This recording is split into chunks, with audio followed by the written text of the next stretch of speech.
মাকে ছাড়া একা থাকতে সত্যি আর মন টিকছে না। কথায় আছে না, সামটাইম অ্যাবসেন্স ম্যাটার। আজ প্রায় 10 দিন হতে যায় যে মা বাড়িতে নেই, আর এই পুরো বাড়িটা যে আমার কাছে কিরকম একটা ভুতুরা বাড়ি লাগছে এখন আমি বলে বুঝাতে পারবো না। এক কথায় বলতে গেলে মায়ের কথাটাই লেগে গেছে। মাও সবসময় বলতো একদিন আমি বাড়ি না থাকলে না বুঝতে পারবি। এখন বুঝতে পারছি বাড়িতে মা না থাকলে কি হয়। আর সত্যি বলতে ভগবানের দয়ায় আমার একটু মুখস্থ বিদ্যা ছিল, তাই সকালে কি রান্না করব সেটা আগের দিন রাতে পুরো মুখস্থ বিদ্যার মতো ইউটিউব থেকে মুখস্থ করে নি। আর এই সারাদিন মশলা নিয়ে গবেষণা করা এইটা আমার দু চোখে সহ্য হয় না। আর প্রথমবার যখন মা থাকতে মিক্সি ধরেছিলাম তখন মিক্সিটা ভেঙে গেছিল, আর এইবার কি হয়েছে তোমরাই দেখে নাও। মানে মা বাড়ি থাকবে না আর আমি আকাম করবো না, এটা কি করে হয়।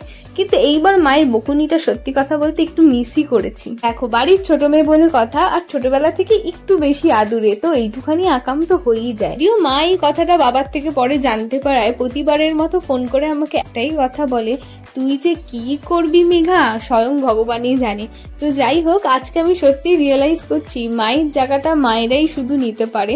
তো আজকের মিনি ব্লগটা এইটুখানি, আর আমার রান্নাগুলো কেমন লাগলো অবশ্যই কিন্তু জানিও। ততদিনের জন্য টাটা সবাইকে।